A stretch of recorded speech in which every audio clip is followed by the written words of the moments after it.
foresight to intervene to save me. But at this particular time, we would like to give to Professor Booker T. Coleman our United African Movement wristwatch for the efforts that he has given to the United African Movement. Professor Booker T. Coleman. Thank you so much. Thank you. Thank you so much, my friend. Thank you. All right, giving out gifts. I like this. Thank you. I know I'll know what time it is now. Thank you. Thank you, my brother. Thank you. And thank you to the United African Movement. As I've said so many times, it is so wonderful to be with Africans that are united and moving, because so many are standing still. And it's so important that we realize and understand and to remove the cobwebs from our eyes and to wake up. And of course, here at Slave Theater, I'm preaching to the converted. But there's always room to grow. And that is what our ancestors spoke about when they used to write many, many thousands of years ago. And when our children begin to understand exactly what carbon dating is, we'll go back a couple of million years. They're already talking about the pyramids going back 10,000 years. And I'm telling you, when all is said and done, we're going to go back so far, we will have pyramids built on pyramids. There are so many African civilizations built over the African civilizations that we say are ancient today. It is so important for us to understand as a people what our ancestors have done. I would like to say I'm awe-inspired by what I learned, but as I go along, while I am impressed, I am not surprised. Because, my brothers and sisters, for us to still be here on this planet, in this part of the world, is such a testament to resilience and brilliance and love. You know, they say when you can only find your strength when you find your weakness, and I think that's very true. And as an African people, while our weakness may be love, that is also our strength. It's that feeling, it's that spirit, it's that energy that Bob Marley talks about when he talks about the fire within us, the fire that can never be put out. They're wondering how we're still here. They're wondering how we still could survive. But when you look at the works and the lives of people such as William Leo Hansberry and Harriet Tubman, when you look at those who have gone before us, those who are amongst us today, as our brother Alton Maddox, you come to understand. Let's give our brother a round of applause.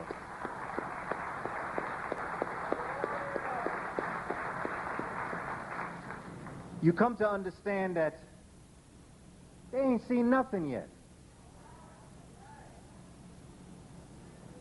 In the research that we have done looking at the Kemetic origins of the universe, it led me to look at the Dogon people of Mali.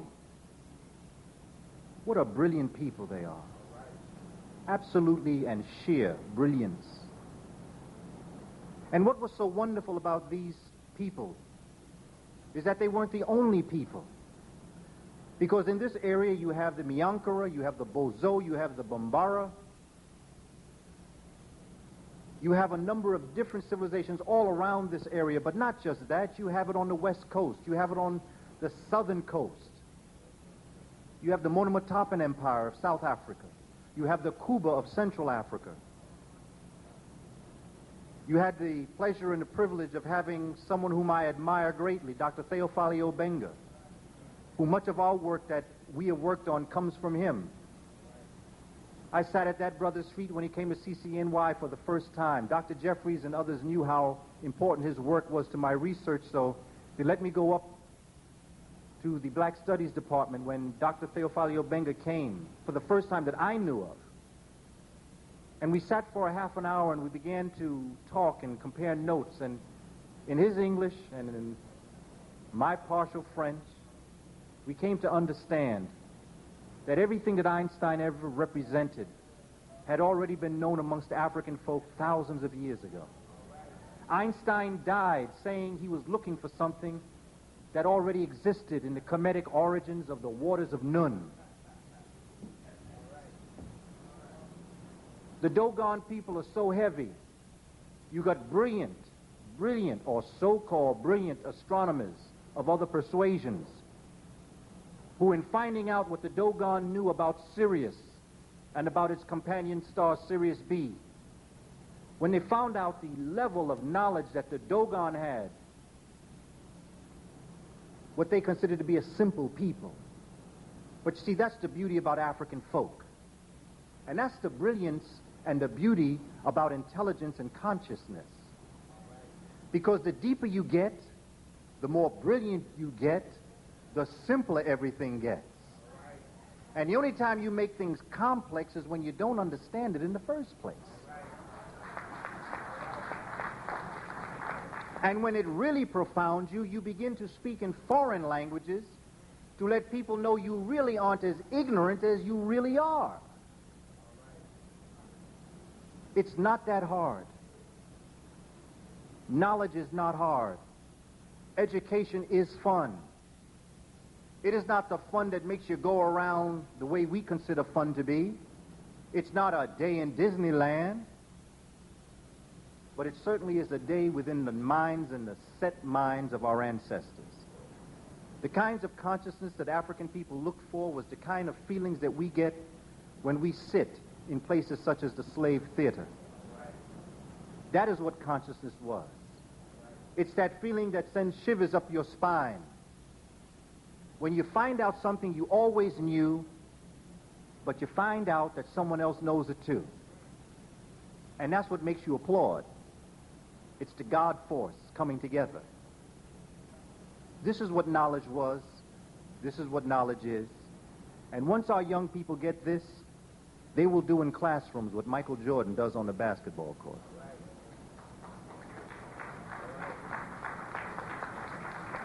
On Tuesdays and Wednesdays and Thursdays, I spend my time in schools in the Bronx, and I teach this to our children.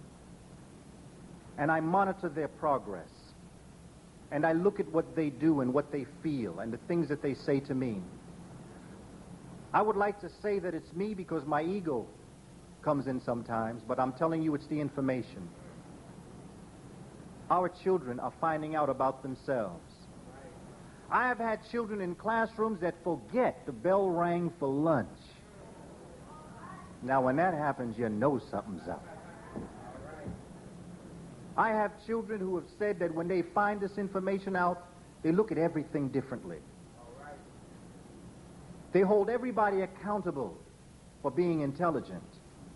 Because if you are my teacher and you getting paid, well, you better be putting something down on me. When I know something you don't know, then maybe we need to switch places and you need to give me your paycheck. This information is very real. This information is very exhaustive also. And it is because of that this evening's presentation, while it is independent in and of itself, it will also be directly related to another presentation that I will be giving on March 16th at First World Alliance. There is just too much information, and I did not want to come before you and present this in such an abbreviated form that you didn't get the full flavor of some of the things that I have found out about our ancestors. At the same time, I did not want to spend hours and hours developing knowledge without giving you a break to think about it. Because you need time to think about some of this, because this is awe-inspiring. Our ancestors were a very brilliant people, but what makes them so wonderful is that they were simple. And simple in a sense, not the simple in the English language. I always think of Malcolm when he talks about English as being a language of liars. And it is. English is a kind of language that you can say something and not mean a word you say. And sometimes on purpose, and other times you just can't help it. Because if I use the word borough with you, you wouldn't know if I meant to borrow a hole, the borough of Brooklyn, or the animal that's a borough. You can't help but lie when you use the word borough. But you must know the context in which I'm speaking to understand. In Africa, you wouldn't have one sound with three meanings. But you could have the reverse. You could have the sound differ with three meanings. And that was the birth of the talking drum. We are a tonal people. Am I right? We say that's bad. But if I say to you that's bad, there's a difference between bad and bad. And when my body gets into it, it's badder than bad. That's the metaphor. And that's why I respect our young people so much, because they're vibing on the metaphor.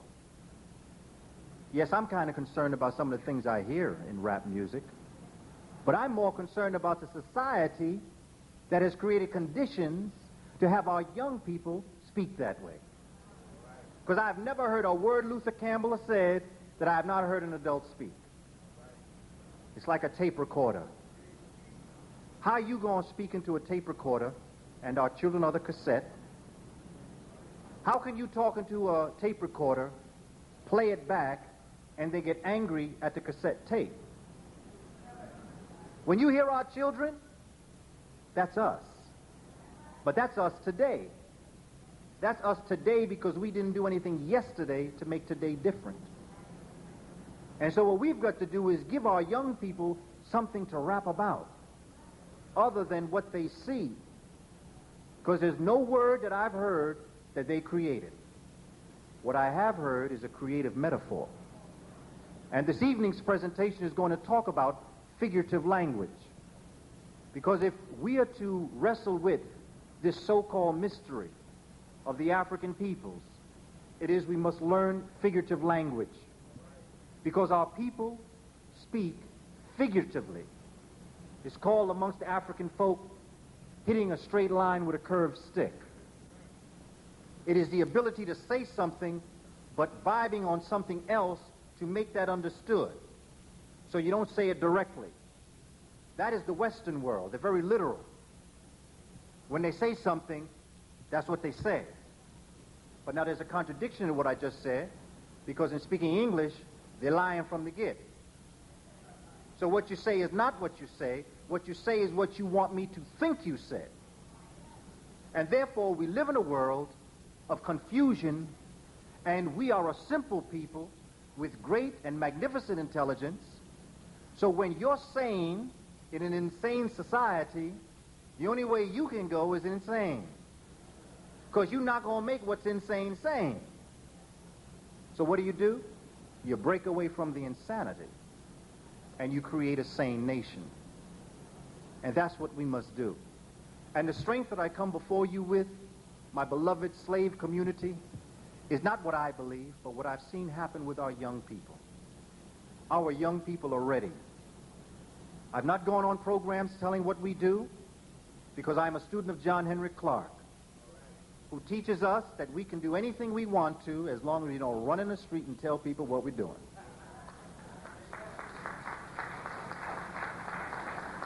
You see, that's another part of us. We're so happy that we got something. We forget where we are. So we want to run out and share what we know.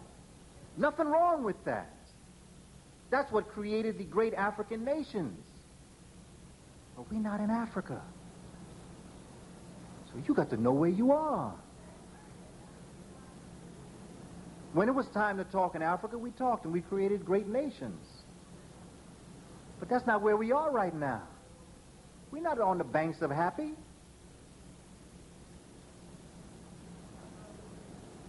We need to understand what it is we have to do. And we have to support the United African Movement.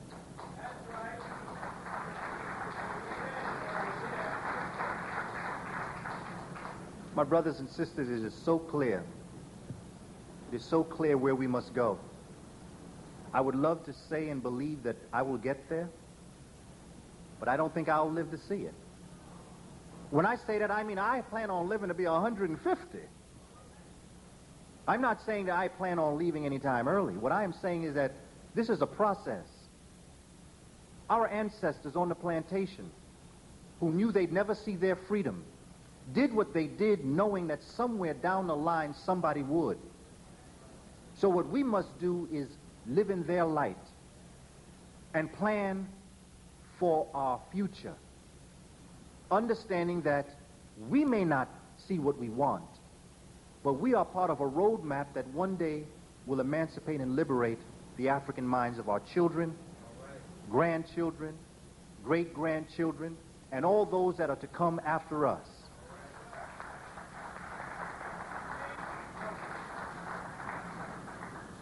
I've been in the New York City public school system since 1979. And every year, what I learn and what I know makes me ever more in the realization that this curriculum that we talk about is real. This is no made-up ethnic cheerleading. Nothing would be more insulting to us as a people to just sit around in a room and cheerlead our ethnic group. That's called dynamic projection. In psychology, dynamic projection is when somebody projects on those whom they wish to oppress their own insecurities and deepest inferiorities. They say we want to ethnic cheerlead because there is no group on the face of this earth that cheerleads their ethnic group more than people of European descent. Freud is the father of psychology. But I have a picture of Freud's desk, and he has every niche or statue of biological psychiatry that existed in the Kemetic mind. So how he the father of psychology when he studied Kemetic psychology?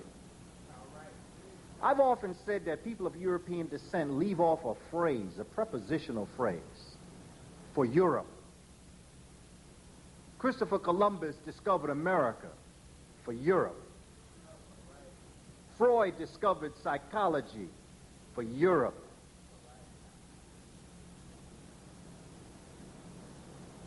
You can go through every subject, and I'm a curriculum writer and a consultant to many boards of ed. So I've seen many books in science, psychology, chemistry, physics. Johannes Kepler, born in Stuttgart, Germany, given credit for creating, inventing the planetary laws of motion, yet he himself admits in his writing he studied the Kemetic golden law of planetary motion. Copernicus admits he studied Kemetic astronomy. In fact, anybody that knows anything in that time of history studied Egypt. Nobody, even Hitler, was a student of Egypt. Napoleon was a student of Egypt. This is not what I say, this is what they said. But what we're suffering under is a sin of omission. Part of it is commission, but a whole bunch of it is omission. It's not what they say, it's what they don't say. When we begin to teach this to our young people, and as we develop our presentation for this evening, brothers and sisters, you're going to understand that when our young people get this information, people in the Western world will be left behind by quantum leap, because they will not have the intelligence to be able to test our children, because they won't even understand what our children are talking about. By a quantum leap. You can understand why Jackie Robinson wasn't allowed in sports. It's not that he'd ruin a neighborhood, it's that he'd create a new neighborhood. And it's not that they could not live in our neighborhood, it's that they would not be qualified to live in our neighborhood. When African folk got into sports, everything changed. They had to make baseball fields larger because black folk would just pop that ball right out the baseball field. Babe Ruth is given credit for being the king of baseball when baseball fields were very short. The baseball field of today is much larger than it was yesterday. African folk got into basketball, they had to raise the hoop. Black folk perfected the two-point shot so well, they had to create three-point. People say, well, what's next? Well, what's next is both. Because he's not just good in one sport, he's good in all sports. Well, that same greatness in sports, that same greatness in entertainment, exists because that's the only place they've allowed us to use our melanin. When we use our melanin in our minds, we will take knowledge to a level that they never even guessed. But they always feared.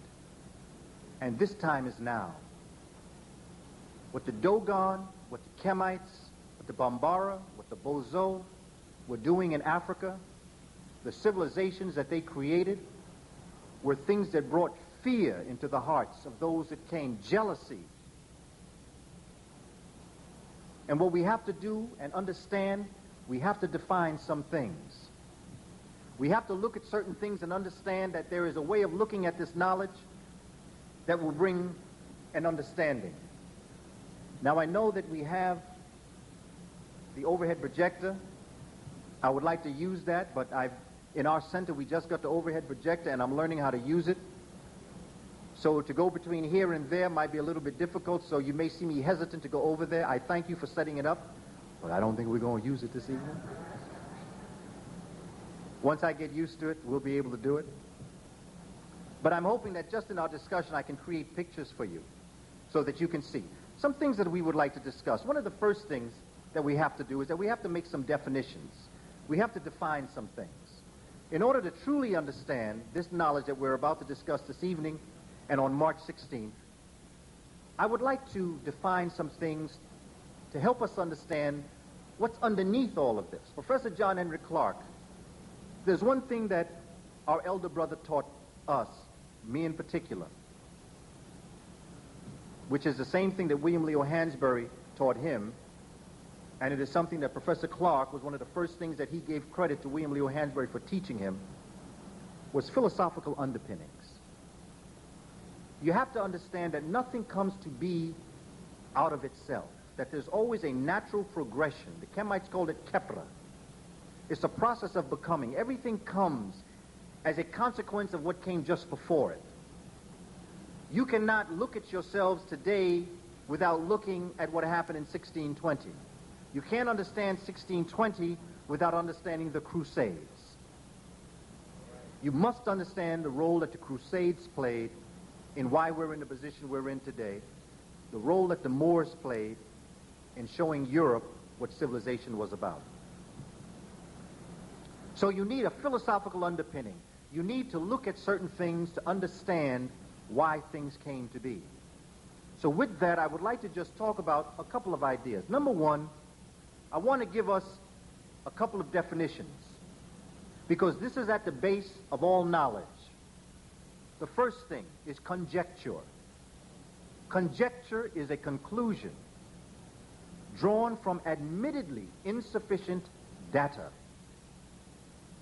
90% of the curriculums we use built on conjecture. It is admittedly faulty, but it is put up as something else, which we'll talk about as we develop this. This information, by the way, is coming out of the research and the work of our brother, Reverend Dr. Ishaka Musa Barashango. He says that an example of a supposition, if you wanted to use a phrase, was, let us suppose that. And if you wanted to use one word to develop a conjecture, it would be possibility. The second word that we'd like to define, supposition. Supposition is an assumption with less assurance than an hypothesis. One word would be maybe. Supposition, maybe. Now let's look at the word hypothesis. Hypothesis is a temporary explanation of an occurrence based on known data, thus validating a basis for further research. An example would be, it seems to be that. It seems to be. Don't make it so. It seems to be. One word, probable. Number 4 would be theory. Theory comes out of the concept to observe, to see, to look at. And hypothesis is so well substantiated It is believed to be generally accepted. An example of a phrase would be, it appears to be that. And one word would be believable. The fifth word is science. Science is to know. Science is a body of actual facts systematically arranged and showing the operation of certain principles of natural law. Now that's the African mind right there, science. Natural law. This stuff out here is unnatural. They can get you to a conclusion, and you wonder how you got there. All they did is say, hold my hand, I'll take you there. But the route you took was not natural. Therefore, it's not science. An example of this would be the law of gravity. Or, if you wanted to personify the law of gravity, Michael Jordan. You know, they often say about Michael Jordan, he defies the law of gravity. But to Africans and Native Americans, you never defy nature. When you are so in tune with Ma'at, you become nature. Michael Jordan doesn't defy the law of gravity, he becomes the law of gravity. And who's going to tell the law of gravity you can't stay up in the air for 10 seconds? I just wish the brother was aware of his well-melanated state. He could stay up there all night. The sixth word is theology, the study of the concept or idea of a creative force, or what we would call, or who we would call God. And the final word, or the next to final word, is cosmology, which is the study of how the universe came to be and stayed becoming. Because just because you come to be don't mean you're becoming. I know a lot of African folk who be, but they don't be becoming. You can be and not be becoming, but you cannot be becoming and not be. We here, African people, united in movement, are not just being, we are becoming. Becoming a more perfect nation, a more perfect people. And while I'd like to see great numbers of us, I know numbers don't build great nations. Commitment, dignity, integrity, and unity to purpose creates nations. The final word that we'd like to talk about is philosophy, which is the love of wisdom. Philosophy, being an African word, as Theophilus Benga constantly teaches us, coming out of Sophia or Sophis, meaning wisdom, and philo, meaning love. They say it's Greek, but you know where the Greek got it from. All you got to do is know that. It's like I was speaking to a brother about Schwaller de Lubitz this evening, and you know, Schwaller de Lubitz never said that who he was writing about was African folk. He knew he wouldn't make a dime if he did. So he just opened up and said what the Africans did, but never said they were Africans. So when you read his work, just know they were African people. That's the key to understanding. The sin of omission. In our schools today, we teach children a certain way. And what we notice is that we consider to be intelligence or the genius, we look at logic, which I'd like to define as math and science. It's not always defined that way, but let me give you that way for now. That's not what logic is. But let's just say logic is what we teach in math and science. And linguistics. Linguistics meaning language, whether it be reading or writing, oratory. So when we create what we call tag schools, TAG, talented and gifted, we normally teach science, the biologies, the chemistries, physics. We teach the math, the algebra, the trigonometry, the geometry. And we say these children are gifted. They are intelligent. We have SAT, the PSAT, a lot of folk getting rich. We have the MAT, the LSAT, the GRE, the NTE. And not one of these tests measure your intelligence. The only thing they measure is how well you take a test. If you wanted to do that in the beginning, why not just say, this is a test to see how well you take a test? But they don't do that. They mask it, they mask all of this, and they hide all of this behind what they call the IQ. They mask it that way because they know that if they took it on another level, they would never understand it. But what we understand is that there are multiple intelligences. And I like to call it my skill. And by my skill, I would like to define it in a certain way, and then maybe I'll venture over to the overhead projector to put it down so that you can see it. M-I-S-K-I-L-L, my skill. The M of my skill, a level of intelligence or brilliance where children can find themselves and do very well in life, is music. Music being rhythm, whether it be dance, song, instrument. Children can find their math, their biology, their chemistry, their physics, their life and consciousness through music. It is an area that we neglect because we think it's entertainment. People of other persuasions came into African communities and saw African people dancing, and they said they're having fun, not realizing they walked in on Biology 101. The I of my is intrapersonal. Intrapersonal meaning your genius and your intelligence comes through self-reflection. I am a person of intrapersonal skills. In the beginning, it was forced on me. Didn't necessarily want it.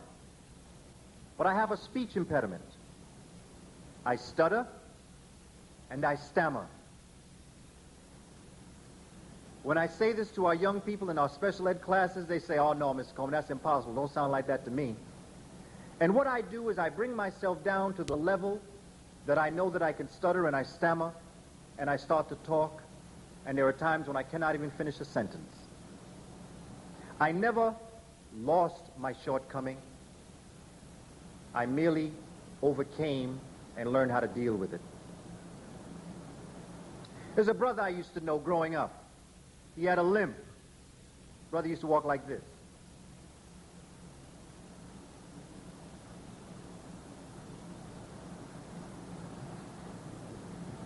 People used to laugh at him. He's making fun of him. As brother got older, he used to walk like this.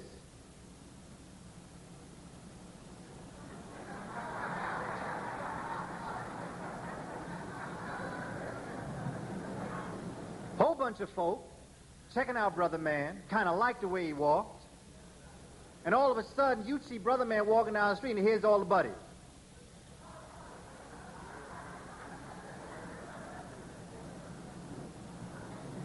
Now, what am I saying? Brother Man took a shortcoming and made it a strength. And that's what I did with my stuttering. I learned how to talk. I learned how to use my hands. You may hear me pause this evening. You may hear me stress a word. That is because I know if I don't, I'll stutter. So as Brother Man got his ditty bop together, I also overcame my speech impediment. I still could have it. And as I'm with our special education children, I'm still trying to figure out what that means. But I need to come back and do a whole session on that. There's an appreciation that occurs that I have for them because I know that if someone had told me when I was a young boy that I would be before you, I would never have believed them. This, for me, is a dream come true.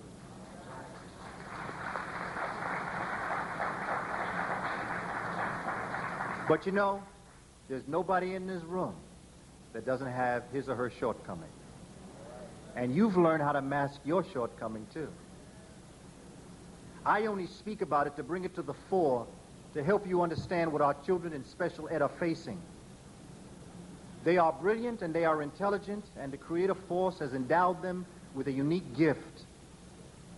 And it is our job to find that unique gift, not tell them what it is, but allow them to find it through their own life's journey, and allow them to develop that unique gift in order for them to give it back to our nation, to create the kinds of nations we had when we lived amongst ourselves.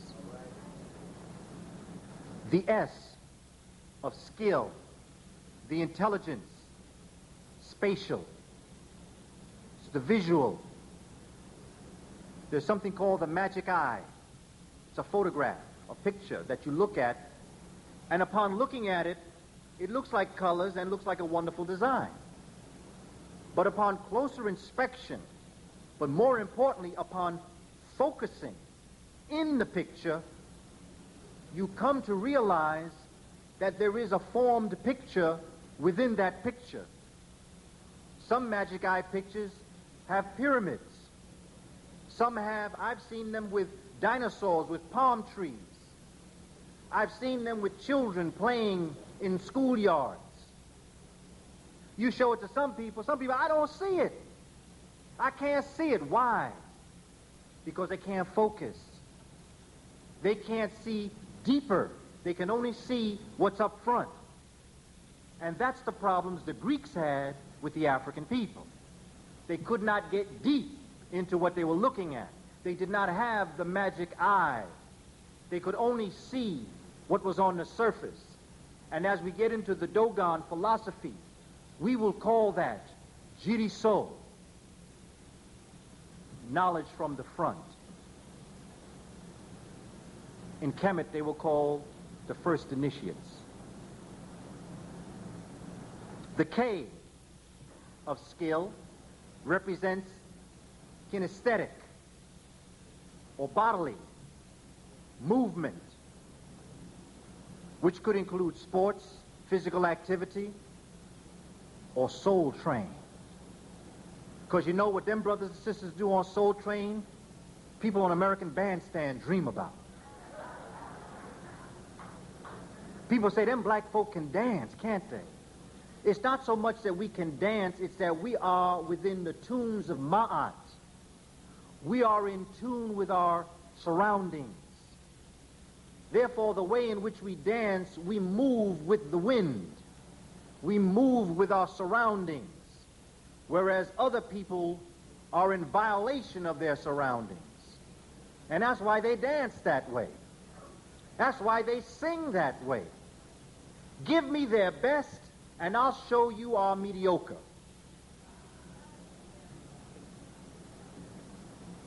They say it's in the genes. It's in melanin. And melanin is in the gene. And melanin is what brought DNA into place. The second eye, or the eye of skill, is interpersonal or social. That's the politician. They can be the most ignorant people on earth, but they know how to be social.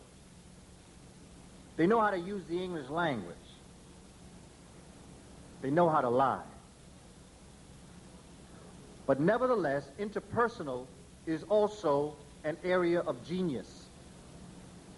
Because there are also many people who are very good at social and are brilliant in other areas too. We now come down to the two L's. These two L's are the L's. Now, I've already given you 5 areas of brilliance and intelligence where our children and we as a people can do well. Here's where we're always tested. The first L is logic, as we defined it as math and science, and the second is linguistics, which is verbal. Now look at all that preceded those two. And I'm saying that Africans sought to master all 7 intelligences. They were good at it all. The priests and the priestesses of Africa wanted to become the highest form of living entity that they could. In African philosophy, which is the basis for religion, they never taught that God was outside of you or God was inside of you. They taught you that you were God. Now there's a big difference. Because if we love God as we say we love God, we would not do to ourselves or the other gods on earth what we do, by the nature of what we say. So their life's mission was to act as God would on earth, in the hope that if they did it so well on earth, they would inherit the kingdom of that God upon transcendence.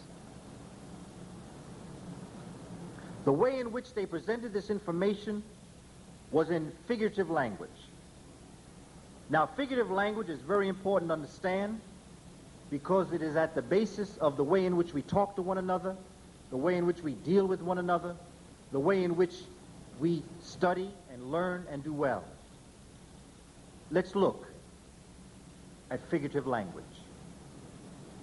Let's look at the metaphor and the simile, because that's what hip-hop is about the metaphor and the simile. I know there are words that you don't like. There are words that I do not like.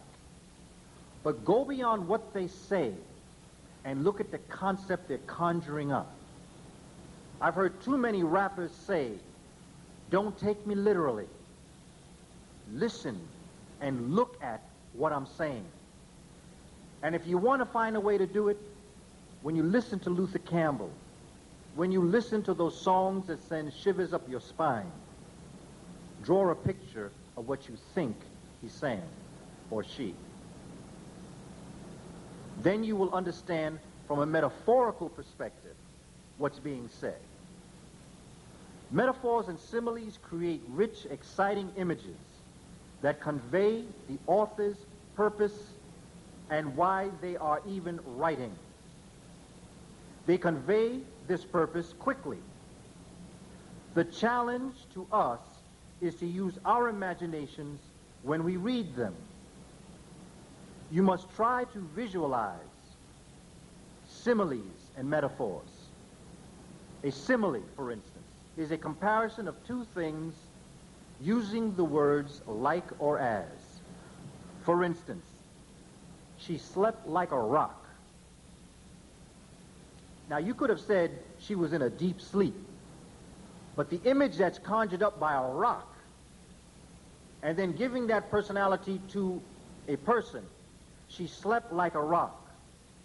Or you might say his legs felt like rubber bands. The concept of a rubber band being so elastic, and sometimes when we are faltering, when we're about to pass out, you could say that he was wavering, but to say someone's legs was like rubber bands creates an image of someone's legs just shaking like a rubber band. The ants, this is the one that children like. The ants were as thick as a carpet. Children say, that's like my house. They're so honest. Let me tell you something. If their mothers and fathers were in the house, they have a heart attack. The ants were thick as a carpet. Now, I mean, you can imagine, think of a carpet, and think of ants just on the floor. That simile creates a picture to help you understand what's being said. Metaphor. A metaphor is a comparison that states or implies its meanings rather than using the words like or as. His face was an open book. The puppy was a limp noodle.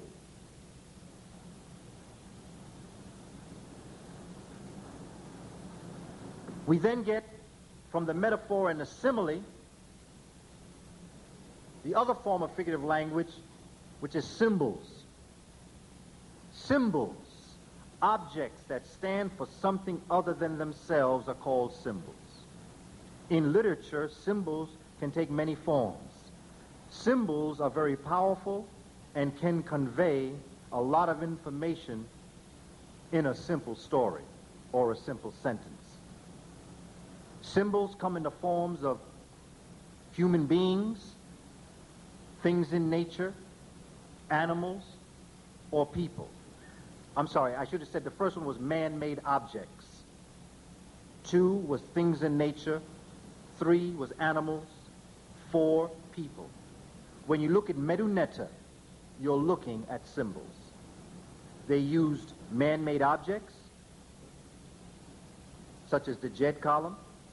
They used things in nature, such as the lotus plant or the papyrus plant. They used animals such as the crocodile as Sobek, the falcon for Heru. They used the ibis bird for Tehuti. They used the dog for Impu, not to mention the cat for Bast. And they used people. They used people in Medunetta to represent divinity. They used it to show humanity. And they used humans or people to show the animal form in people. And they combined the two. So when you're watching Hercules on Saturday, and you see this thing with a man's body, and a man's forebody, and the body of a horse, well, you know where they got that idea from. Because that is their version of what Africans did when they took the head of an animal and put it on the body of a human. Or they took the body of a human and put the head of an animal. Or let me take it another way. They took the head of an animal and put it on the body of a human. It's brilliant. Medunetta. The specialization of animals. The human being is the only essence on earth that has no reason to be here. Had the trees not dwindled 25 million years ago, gorillas would comb the earth. It is only that something happened in the atmosphere that made the trees dwindle, that made some of us jump out the trees, walk on the earth, change that opposable big toe into a stability toe, which freed up our hands. We created tools. In creating tools, we started to think. And starting to think, we started to plant food. Plant food, we thought better, planted better food, and then we built the pyramids. That's why people have problems with evolution. Because when you deal with evolution, you're dealing with Africa. The only place on earth where you'll find gorilla is in the Virunga Mountains in the central part of Africa. You have the mountain gorilla, and you have the eastern and the western lowland gorilla, all coming out of mountains, very near the mountains of the moon. I dare not say that we evolved out of gorillas, but I would dare say that we have a common ancestor. 90% of what gorillas do, we do. In fact, there are some gorillas whose fingerprints might match mine. I just hope that gorilla don't get caught up when I get in trouble. The third form of figurative language is personification. When a non-human object takes on human characteristics, the author has used the literary device called personification. For instance, the sun smiled down on them. Another one, as the waves gently caress the beach. Authors use personification as a means of creating lasting images in the reader's mind. A train that roared by is a much sharper image than one that simply went by. The roaring train creates a quick, vivid impression. The flashback. The flashback. If the author writes about a past event in a character's life and inserts it in the current part of the story, he is using a flashback. Many times, background information about characteristics and events are conveyed to readers through the flashback. For instance, Tom's mother thought back to the time Tom received his first basketball. he was still in diapers. That's a flashback, because she's going back into Tom's past. Then you have foreshadowing. Foreshadowing is when an event in a current situation suggests to the reader that future events will take place in the story. The author has used foreshadowing. It's a way the author lets the reader know what to expect in the later part of her story. For example, but no one who saw him play high school basketball imagined the great NBA player he would become. That is foreshadowing. Now, why is this important? This is important, my brothers and sisters, because these are some of the forms that we as African people use in displaying our intelligence, the way in which we write, the way in which we talk. It is not that we do not talk and act and think in the literal, in the linear, but we tend to allow ourselves to go into the circuitous or the circular way or the form of writing and thinking. We are linear, but we are circuitous. And it is important that as we begin to develop our consciousness, that we begin to tap in to these kinds of ideas. When we are with our children, whether they be classroom or our children or our friends' children, we need to look at the 7 basic intelligences, and there are other ways you can say this. There are other ways you could say music and interpersonal, spatial, but I use this just so we can focus on something. How many times have we ever asked our children in math class to draw something? How many times do we actually ever ask them to use other parts of their intelligence other than just filling in the blanks, multiple choice, or writing essays? It's important that when we begin to talk to our children, that we look at figurative language, and that we understand that much of what they say, and we say, we're not actually saying that. It's like when we say, well, you know what I mean. Well, obviously, you must have used figurative language, because if you had said it very linearly or straightforward, you wouldn't have to say, you know what I mean, because you would have been obvious. So when you're not obvious, you use figurative language. You use it in another way. And this is what the texts in Africa did.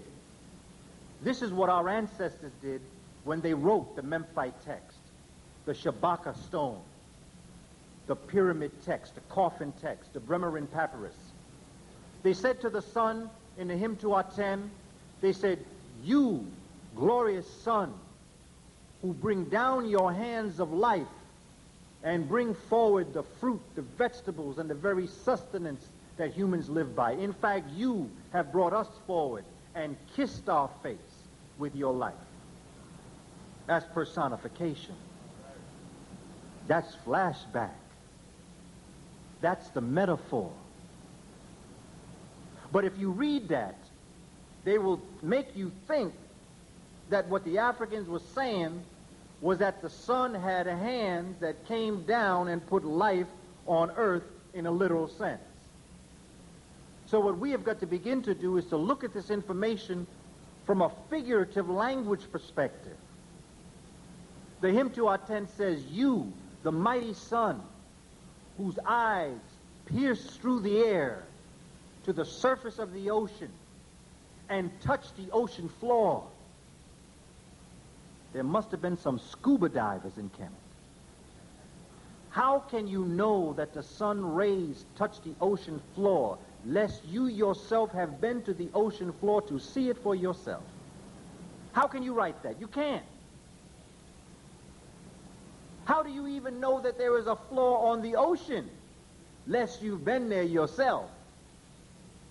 The hymn to Aten was a metaphoric text in science. It was a holistic text that said, you, the sun, who are the cause for the differing complexions on earth. Sounds like they knew about melanin to me. Because how do you know what would cause the different complexions if you did not do the scientific laboratorical work necessary to know of the carbon atom? You, the mighty sun, who are the cause for the differing languages on the earth. They must have been to many parts of the earth to know that there were differing languages. So why are we surprised that Africans are in America and in Europe and in Asia? How do you know there are different languages in other lands unless you've been to the other lands to hear those languages? This is what the hymn to Aten talks about. And it is important that as we begin to develop this, that we look at the work of Dr. John Henry Clark, Dr. Theophile Obenga, Dr. John G. Jackson, Drs. Chancellor Williams, and Sheikh Anta Diop, to understand that there is a cultural unity in Africa. There is a cultural tie that binds African people together, not just on the continent, but in her diaspora. That there is something very common about our brothers and sisters in Palmeiras of Brazil, in the Maroons of Jamaica, of Santeria de Puerto Rico, República Dominicana, of Budan of the French-speaking islands, and in amongst the Baptists in Georgia.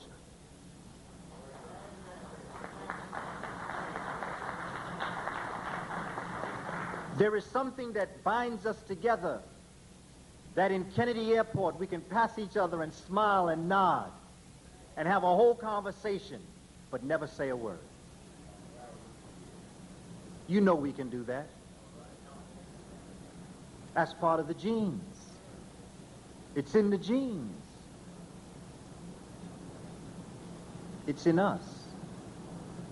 And what the glorious thing about Medu Neter was, is that Medu Neter was a pictographic language, which no matter what vocal language you spoke, if you understand the context or the concepts in Medu Neter, you then would understand what everybody was speaking. Let me give you an example. Let's go back to Kennedy Airport.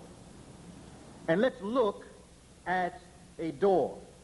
And beside the door, there's a picture of a man. No matter what country you come from around the world, you know if you're a man, you can go in there and not get arrested. Now you have another door with a woman. It doesn't say women, because out of the 150 languages, you know how many times you'd have to say woman? All you have to do is put a picture there. That is what Medu Neter was. Ghostbusters, you got that circle with the line through. It means that whatever's in that circle, you don't do. That's Medu Neter. That is where they got it from.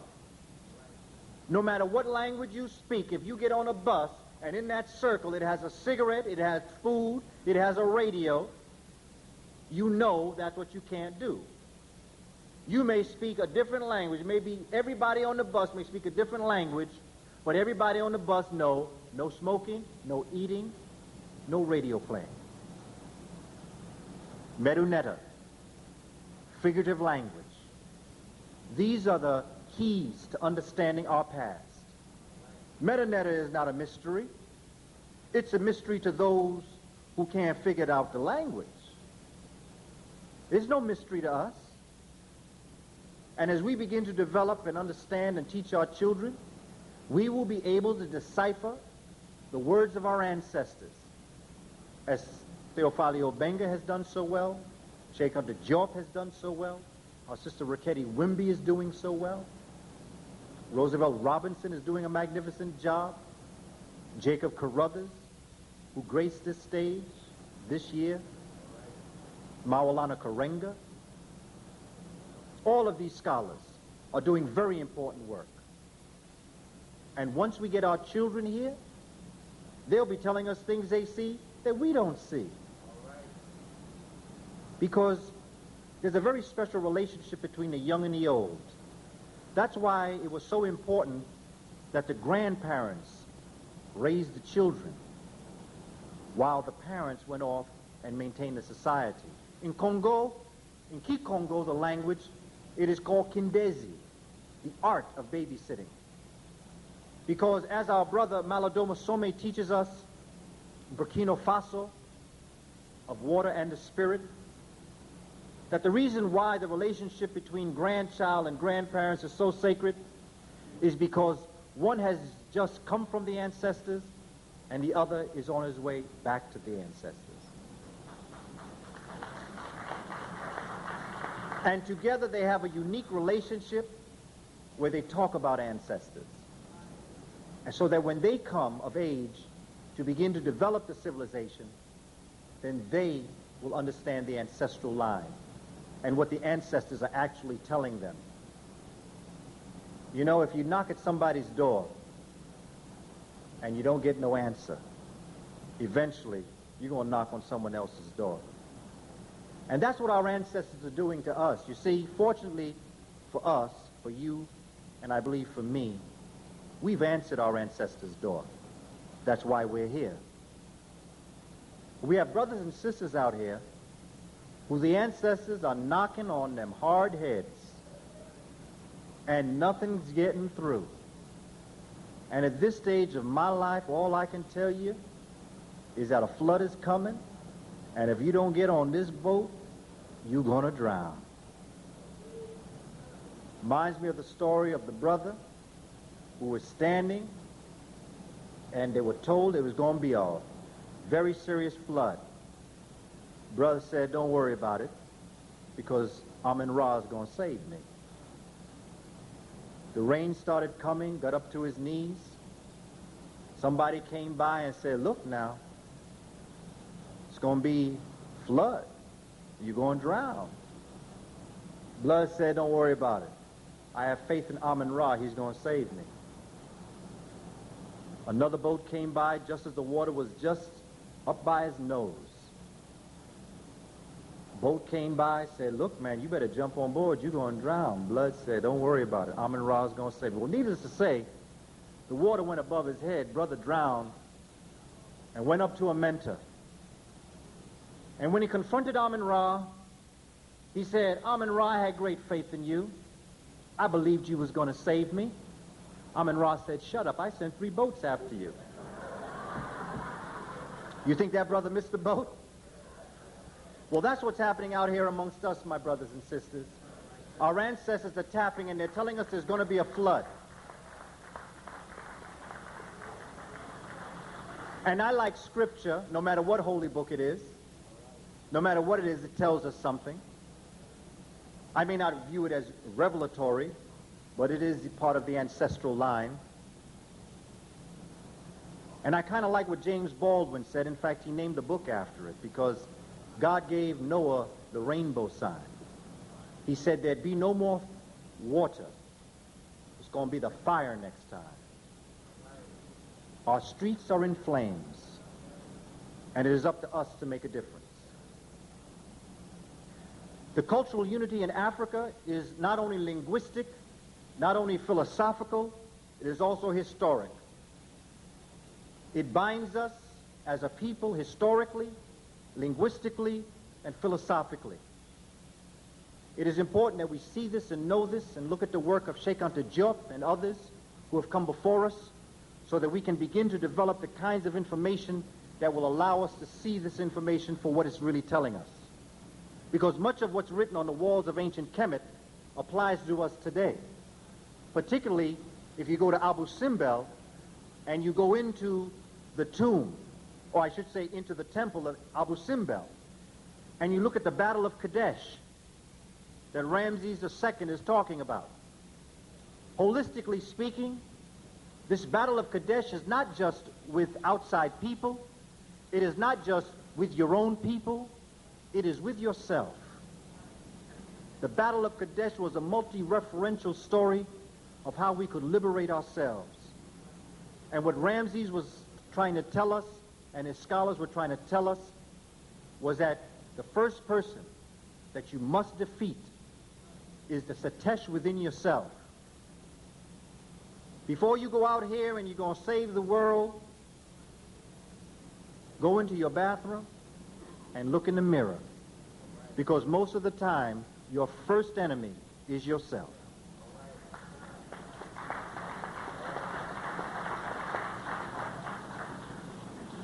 The Shabaka stone. The Shabaka stone was written by Pharaoh Shabaka during the 25th dynasty. We could give it dates. I'm kind of afraid to give it dates, but let's give it a date of approximately 710 BC. Approximately. Somewhere around there. Again, I'm hesitant about dates because when our children begin to decipher this, our civilizations will go back so far, they'll have to rewrite a whole new timeline. But for now, let us just give the dates. We have something to focus on. The Shabaka stone was written, or it was given orders by Pharaoh Shabaka to rewrite the Memphite text when in coming through Kemet, along Happy, they came into Memphis, or what they call Hiku Patah, H-I-K-U, Patah, P-T-A-H. And in Hiku Patah, they came upon a worm-eaten papyrus that told of the beginnings of the universe. And Shabaka was so taken back by this wonderful information, he was taken back by the fact that what was written on that papyrus was as applicable to the 25th dynasty as it was to the early dynasties. He said, we must rewrite this. And what's interesting is that more time elapsed between the Old Kingdom and the 25th dynasty than between the 25th dynasty and today. So if it is applicable then, it's applicable now. And when I've gone into our science texts, I have seen that the Memphite text is as relative today as it was in the Old Kingdom and the 25th dynasty. And I'm going to show you why. Because coming out of a philosophical underpinning using figurative language, using symbols and personification, the metaphor, the simile, and flashback with foreshadow, what the Kemites did is that they outlined three philosophies. The primate of the essences of pre-existing order and arrangement, which they call the gods of chaos. They call them that, not the Kemites. And the essences of order and arrangement. The same way that we teach our children today the universe came into being is the same way the Shabaka stone lays this out. What is today called the quantum theory. The quantum theory being everything from the skin in. So you have relativity skin out, which is the atmosphere, the universe, the solar systems, the galaxies, superclusters and clusters. And you had the quantum theory, which was the skin in, which meant the atom inside of your body. Einstein died saying he never found it. But as we said earlier, the waters of Nun were the equations of the unified field theory. Now here's the key. Kemites said there are some things that are unseen. They said there are some things you'll never see. But in the Western world, they don't believe that. So they'll come and tell you, I've seen the unseen. I tell them, you're crazy. Because if it was unseen, you couldn't see it. Obviously, if you see it, it's not that it's unseen, it's just that you didn't see it before. But it was always there to be seen. African folks said, there is the unseen. I know I will never see it. Therefore, I'm not going to try to bring into being a mathematical equation that's going to explain the unseen because I've never seen it and there's no equation that's going to see it. So let's just leave it alone and move on from there. So they said everything and all was in unity in the waters of Nun. And at some point in cosmic history, something occurred which we call the primordial scission, that rising up out of the waters of Nun, there came Patah as a hill. Now what are they saying? Out of the waters of Nun, rising through Patah, sitting atop Patah, came Atum. Now, and Atum named and called everything into being. Now let's go back to Nun, and let's look at what it means on the cosmic level. Nun, on a cosmic level, is the cosmic ocean. It is the hydrogen that makes up our universe. On the earthly level, when they told it from an earthly perspective, Nun represented the primordial waters of the earth. When they spoke about it on a human level, they were talking about matter. Let's go to Ptah. On a cosmic level, what Ptah represented was spirit. On an earthly level, the hill that rose up out of the waters represented the land that came up out of the primordial oceans. And on the human level, Ptah represented not just a conversion of energy from from potential energy, which is energy at rest, to kinetic energy, energy in motion, but it also was mummified. Now, why is it mummified? Why would Ptah always be looked upon as a mummy? Well, let's look at metamorphosis. And let's look at what happens to the human being.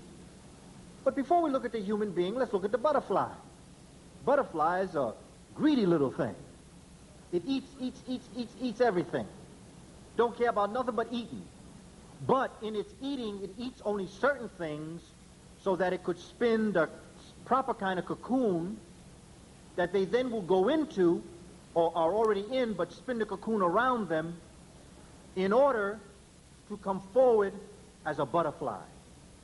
They literally transcend or transform themselves into an earthbound creature, into a creature that can fly, which is why mummification came to be.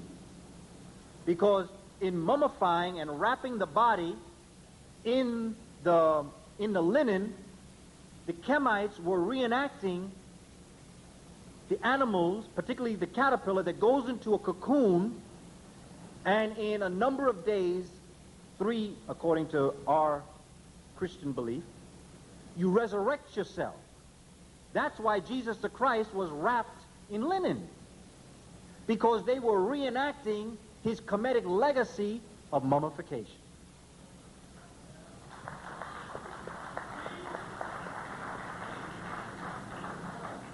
Think about it. Naim Akbar has written a book on metamorphosis of this level. Think about it. See, I always come before the community and I never say you got to believe what I say. It is my job to share the information with you.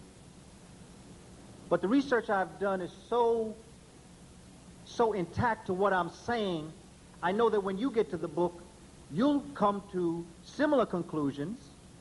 Many of you will come to higher conclusions, which I ask for you to share with me, because you can teach me,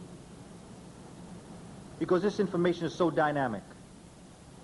I'm very confident. And I'm confident because it makes sense according to Ma'at, a natural law. That's why our children learn this way, because it's natural. Now let's look at Atum. Atum, on the cosmic level, is the Word. It is that which calls everything and all into being. On the earthly level, Atum is organic life, whether it be chlorophyllin or melanin. And on a human level, Atum represents consciousness. Now what Atum does is he calls 4 pairs into being, and these 4 pairs are very important for 2 reasons. Number 1, for planetary science, but number 2, for the Dogon, because the Dogon have a very similar story. Atum calls into being Nun. Now, remember, Nun was in the beginning, but Nun did not know himself. So Nun had to manifest something that would know himself and call him into being. If you look at the holy books, you will see that God was spirit, who had to manifest flesh to know God's self. That's where they got the philosophy that on a spiritual level, the spirit cannot know self. Therefore, it must, in science, it's called coagulate. It must coagulate in order to know itself on a material level, and that's our job as human beings, is our consciousness to the godlike quality. Called Nun, which is water, Nunet, which was space, Ha, which is infinity, Hahet, which is infinity, Kuk, which is darkness, Koket, which is light, Amen, which is the invisible, and Amenet, which is the visible.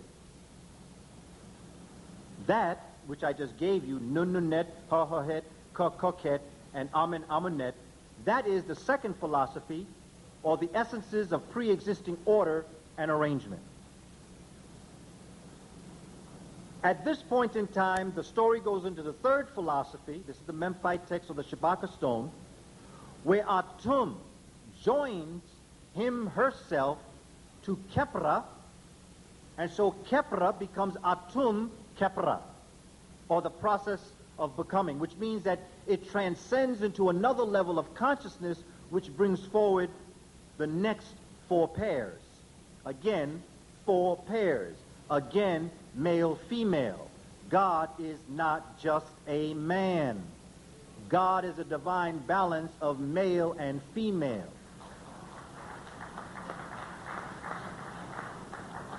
I honestly believe we shall liberate ourselves when we understand that God is not just a man. The cornerstone to the problem of Western civilization is that their man does not know his own mother. And in not knowing his mother, he grows to curse the womb from whence he came. And you cannot amount to anything in life if you ever curse the womb from whence you came. And it is important for us as an African people. We as African males are not talking superiority or inferiority. We are not attempting to put our sisters, our mothers, our aunts, our female on a pedestal. We are merely trying to stand next so that we can move forward. Because if you put the sister on a pedestal, she cannot move forward because she's up on a pedestal. So we got to stand together as men. We've got to understand that we are half women. The depiction of Nun is a man with a breast that is pouring forward nourishment and is pregnant.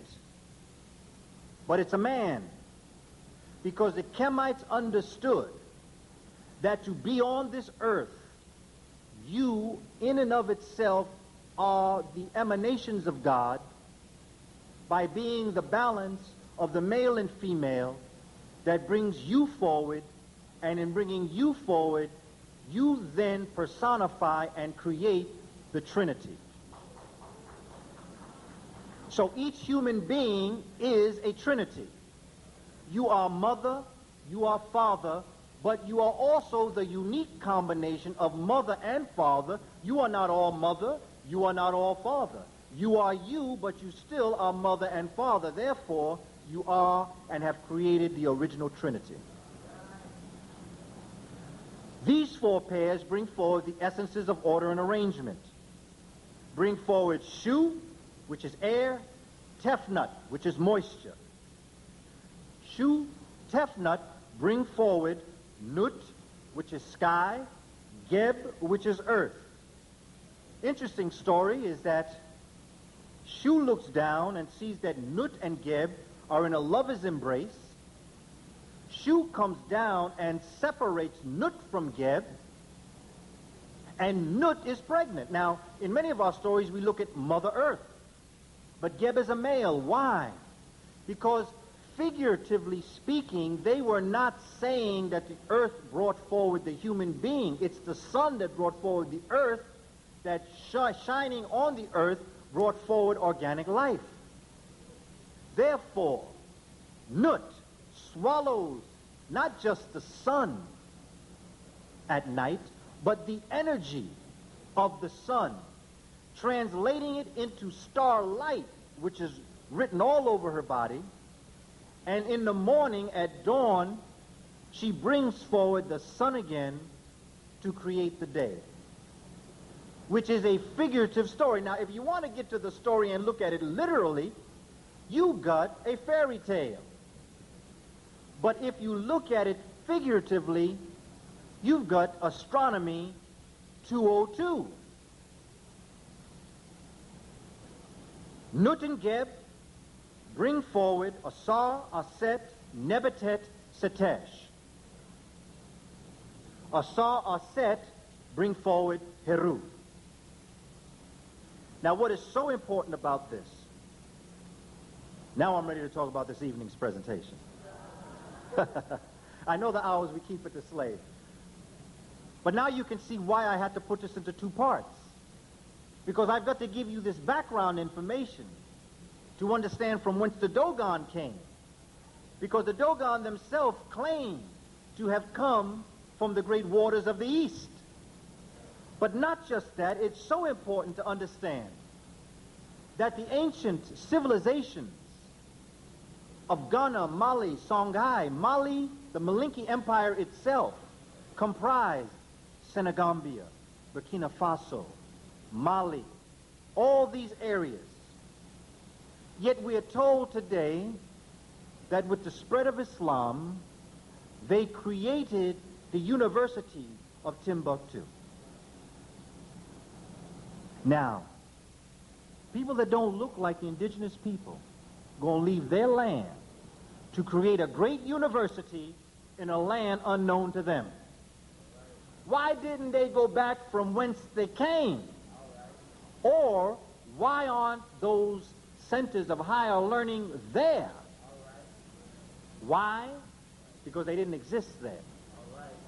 It is because in the University of Timbuktu and because in Hemmitt, that is where the knowledge was. And that's why after the Prophet, blessings and peace on that African brother's name, transcended, the first place they went was to Hemmitt. And they created what today is called alchemy. They created it? Oh no, I don't think so. They learned it. And then they taught it to others. That's why you got to understand the Crusades. Because after Africans taught them, the Africans took it into Europe. And then they taught it in Europe. They brought spices from the east from whence they had traveled to Europe. Europeans got hooked on something. Got hooked on sugar. That's why the Crusades occurred. Because they were looking for something in the east. So under the pretense of attempting to return the Holy Land to the Christians, they traveled east, and they called it the Crusades.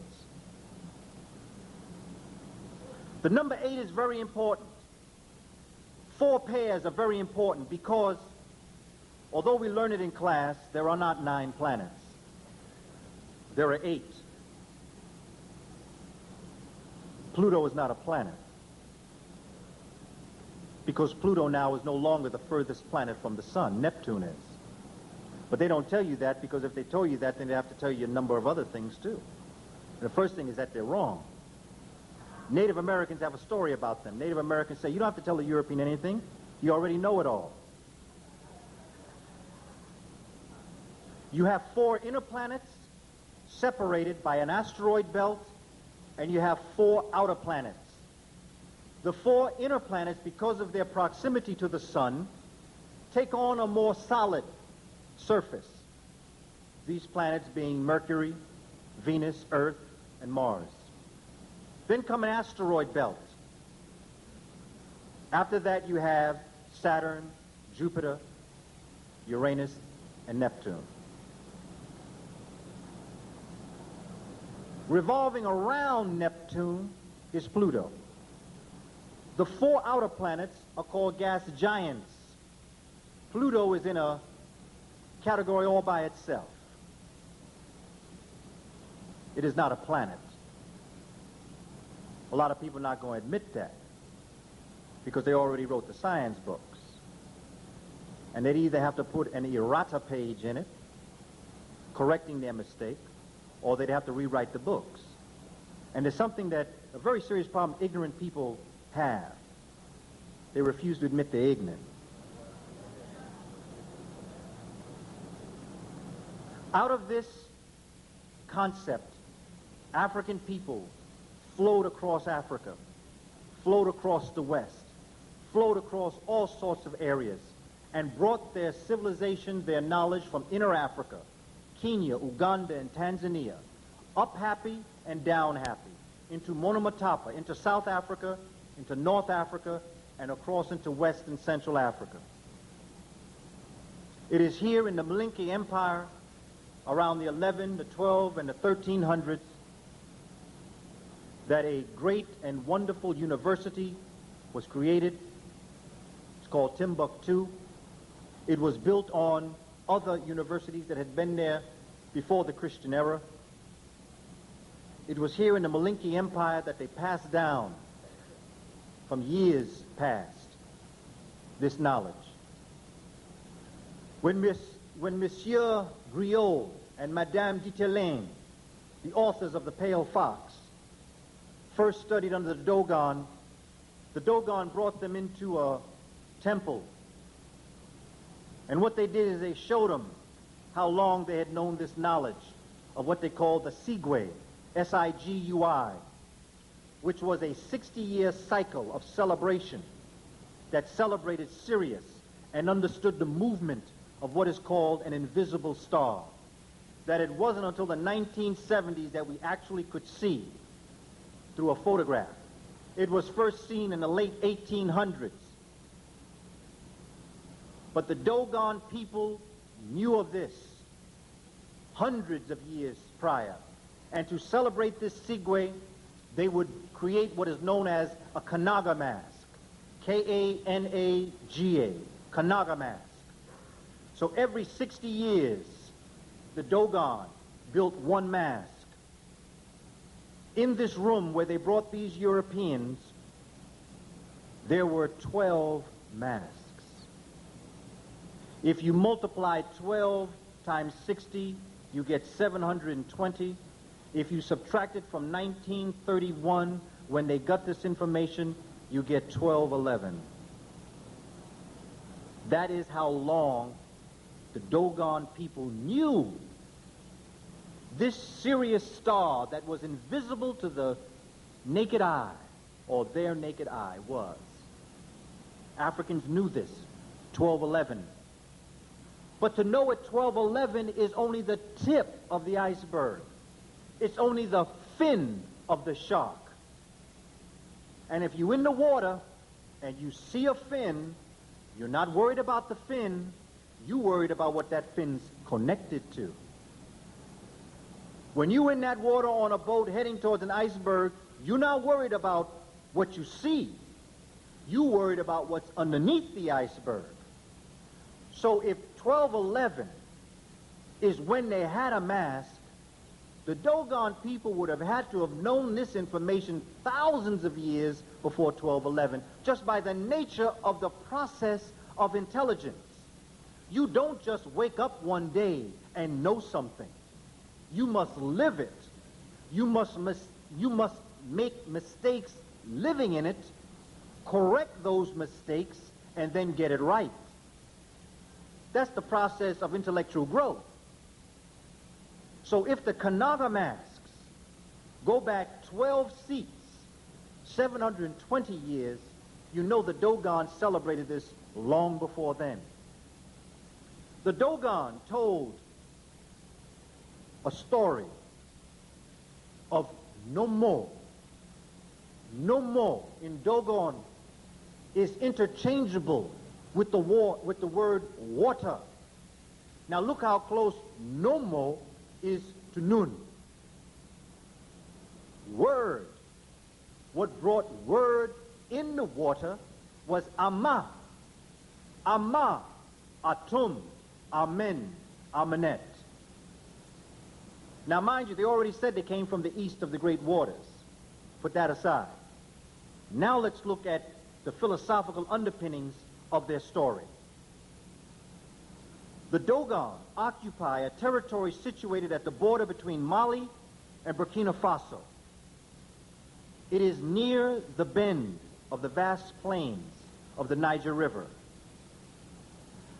The Dogon experienced 4 months of a rainy season, and they also have a very long dry season. The Dogon live in 4 villages.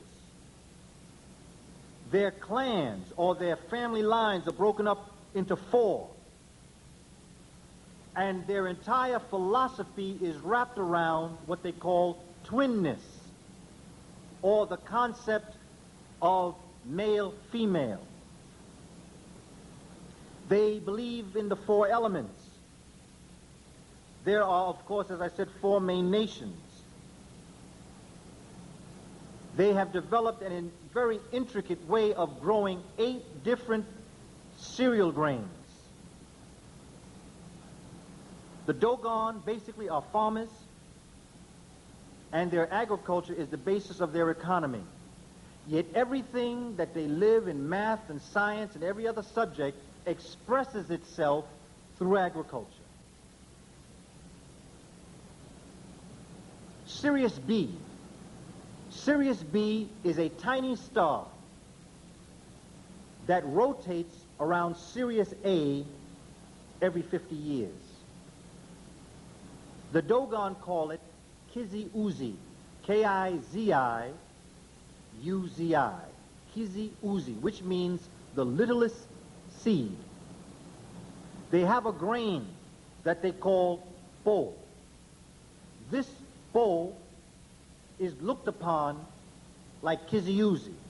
It is the representation on the agricultural level of Kizi-Uzi, because while it is the smallest grain in their possession, it is the most important, and it is the center of their agricultural life. Just as they believe that Kizi-Uzi is the center of the universe.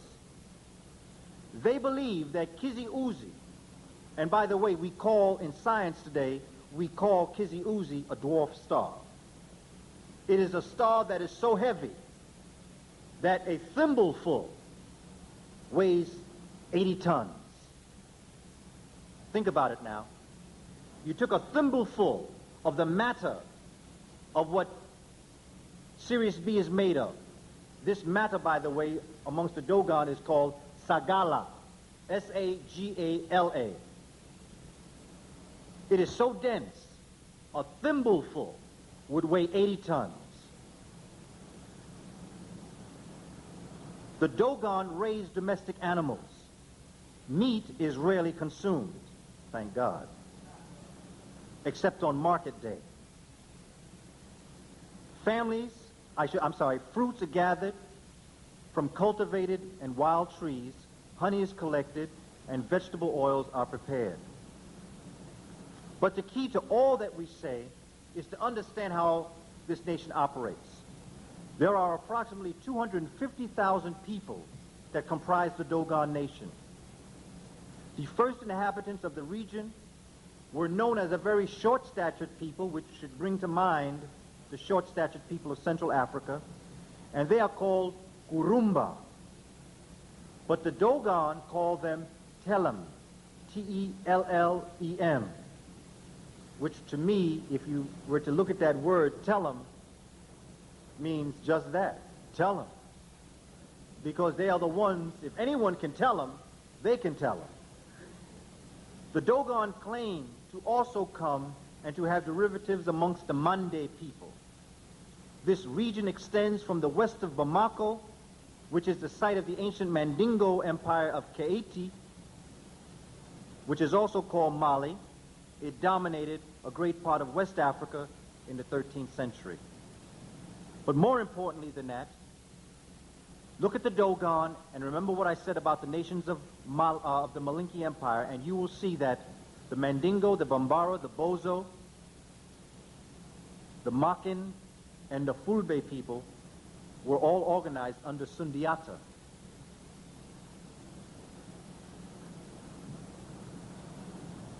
I want to round this out, and I want to give us headway into the next piece. But I'd like to tell you of what I've brought with me this evening. I've brought some videotapes, and I've brought some curriculum guides, but not just that.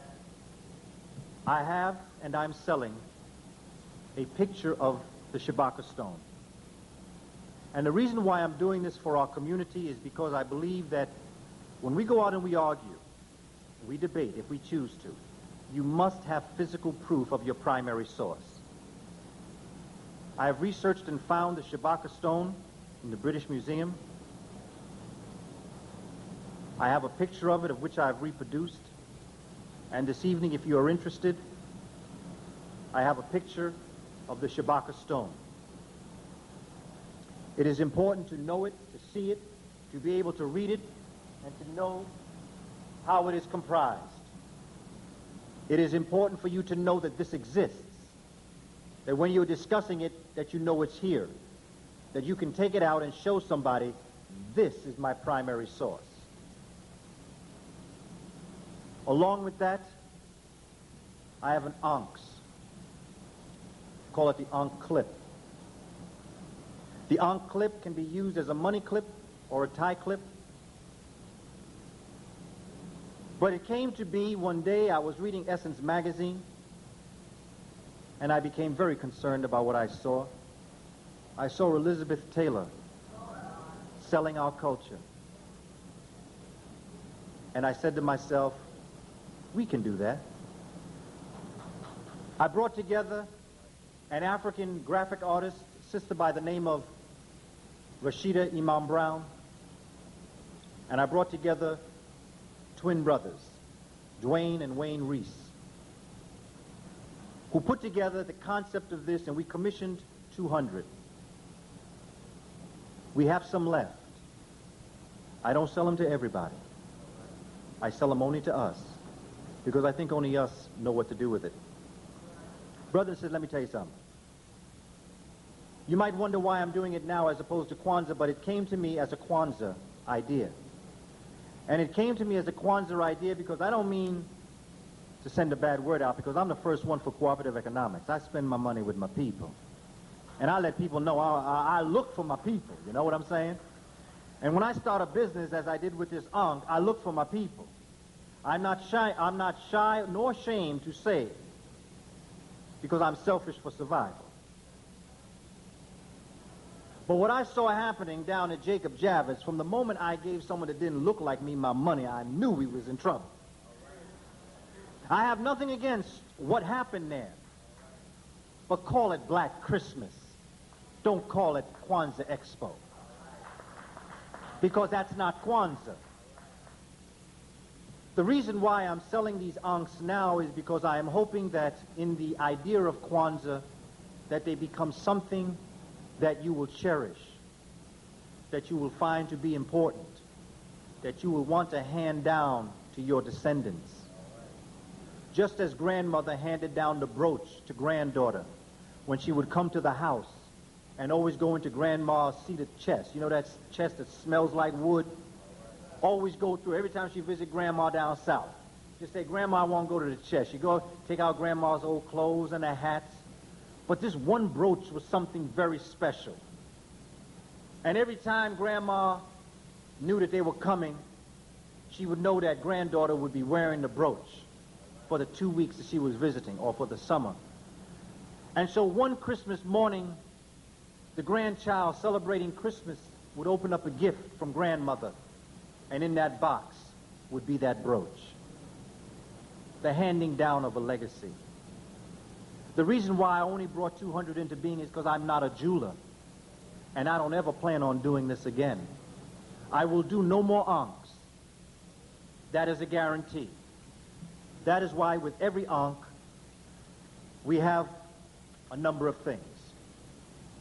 We have a 2-page information sheet on what the Ankh is in universal civilizations, and we have a certificate of authenticity where each Ankh has been numbered 1 to 200, so that when you give your Ankh to your great-grandchild, please give this certificate also, to make this something to be handed down. The price is $35. The reason why it is the price that it is because I wanted to make it affordable to the community. So many times we do wonderful things, but we charge $500.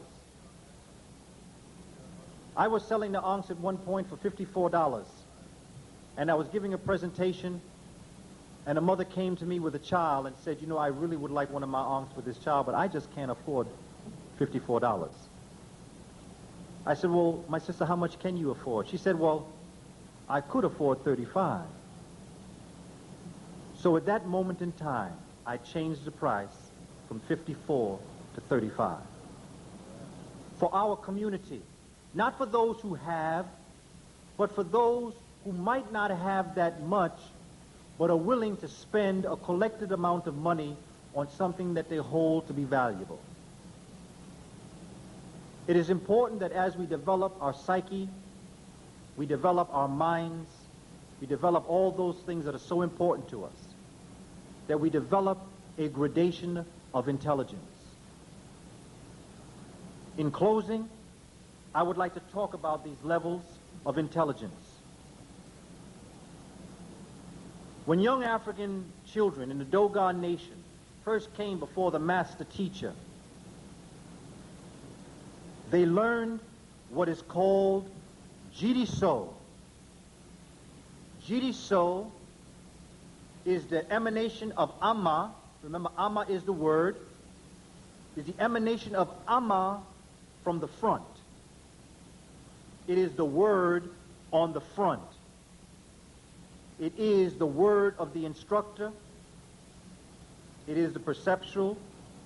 It is the unconscious. Because our children in many ways are unconscious of their consciousness.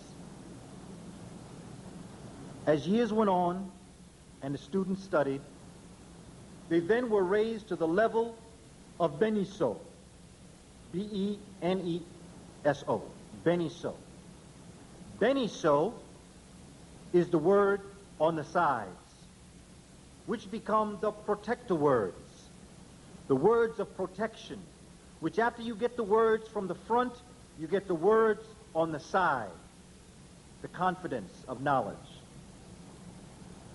As years went on and the student was perceptive and studied hard, they went from Beniso to Boloso. Boloso is the word from the back, the word that you might not be able to see, but is there if you were to turn around.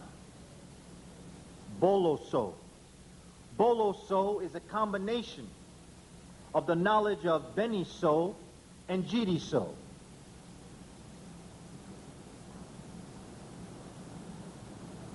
Now, when you got heavy, when you became of age, the Kemites would have called them the sons and daughters of light. You were said to become part of So, Dai. So, S-O, Dai, D-A-Y-I.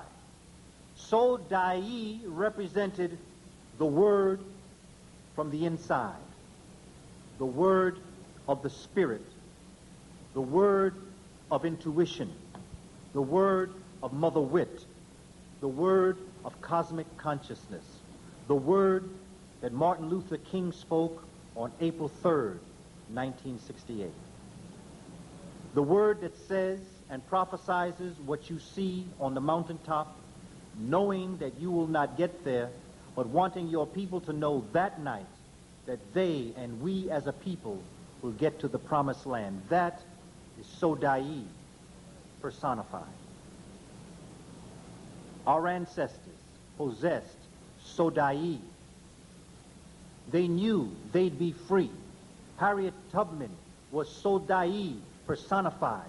For if she thought that European supremacy was on earth for good, she never would have freed herself. Because she would have said, for what?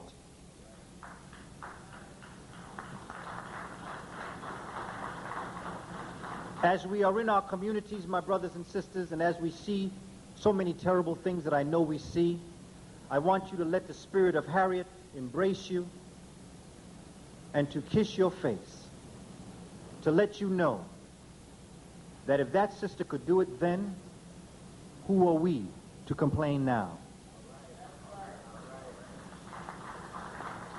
That sister, frail in morphology, giving in sometimes to fainting spells unannounced. I hear people say in Harlem, I'm going to take a cab to 135th Street. They're on 125th Street. They're tired. You want your freedom? Look at Harriet. She walked from south to north. That sister wanted to be free. There were no cabs. There were no trains for her. And at the point that sister found her way up to the north, I would have said, Sister Harriet, you've done well. Rest yourself. She said, hush up, child, I'm going back south. Sister picked herself back up, frail in nature, given to fainting spells, not knowing when she would pass out, knowing that there was a price on her head. She was really willing to return to the South over 16 times. Had the sister done it once, I would have said that was great. Had she just freed herself, I would have said that's a miracle. Sister did it 16 times and freed over 300 African folk. So, that's for Harriet. So when I'm tired, or I think I'm tired, Harriet comes and shakes my shoulder and says, child, if I could do it then, hush your mouth now. Get up and do what you have to do. No matter what it looks like out there. If Harriet Tubman thought that her conditions were permanent, she would never have left. Too many people use the excuse that you're not going to make a difference. Who are you as one person? Who was Harriet as one person? Look at what she did. Look at what William Leo Hansberry did. Look at what he was able to do in the area of education for our people. He stood alone when some of the finest minds in America, African included, tried to tear him down. But the brother stood fast against the winds of ignorance. Because brother knew that if one tells truth and a million tells lie, the one is in the majority. So we've got to pick up this knowledge and take it forward. On March 16th, First World Alliance, 141st Street and St. Nicholas Avenue, we will have fellowship with the African community, and we will be doing part 2 of this unity of African philosophy as expressed by Dogon culture. We will really get deep into the Dogon. We will talk about their philosophy. We will talk about Sirius A and Sirius B and Sirius C. We will talk about astronomy and the importance of astronomy in knowing self. Because when Africans said, know thyself, they weren't just talking about knowing yourself. They were saying to know yourself in relationship to everything else that exists in the cosmos. It is important that as we come together as a community that we share the knowledge that we know, that we do it in a most beneficent way. We do it in a very humble way. Now, when I use that word humble, I don't mean humble the way they define humble. Because all of us must know our greatness. But our greatness does not make us greater than other people. It is important that as we learn this and teach this and move forward, that we remain strong as our ancestors. Because we're not inventing strength. We're merely replicating what we see already.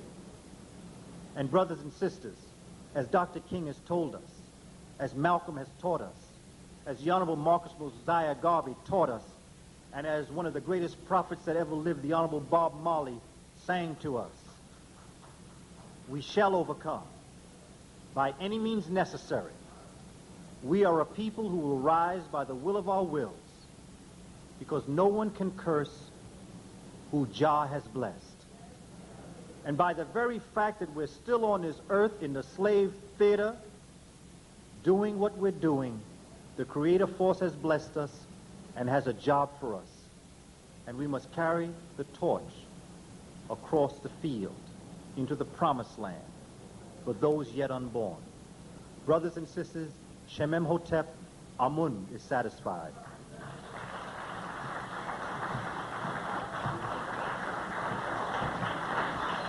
Professor Booker T. Coleman. Let's give him a round, warm applause.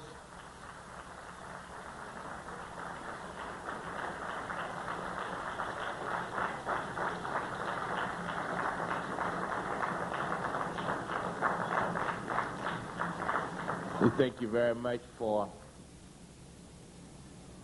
that informative presentation tonight. Thank you very much. Professor Booker T. Coleman, one more time.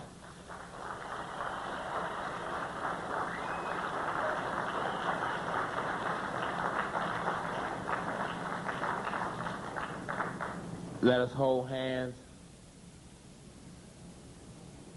and affirm our Africanness to each other. And as we are grabbing somebody's hands, let us remember that Saturday, all UAM members, it's very important that you wake up and come out and assemble and put African minds together. We're waiting on you, Hilly, to grab somebody's hand. I hope you grab the hand of somebody you like.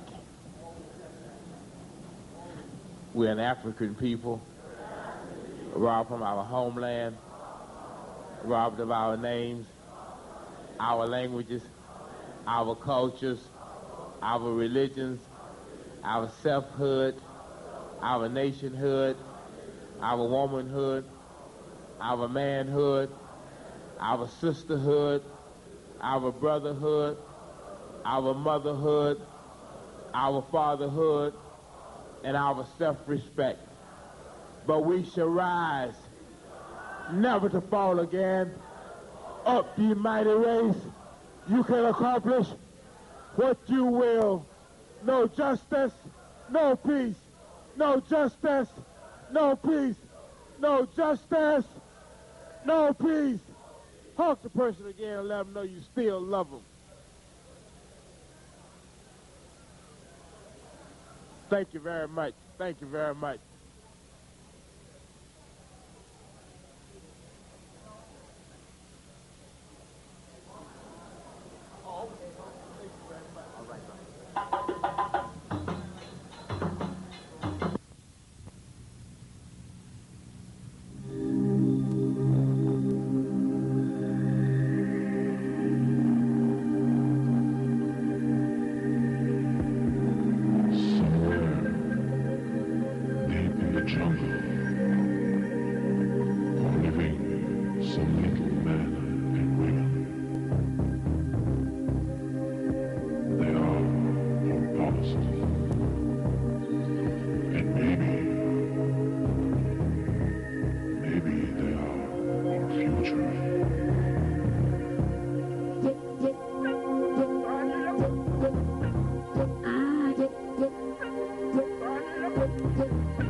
Give me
one, I'm gonna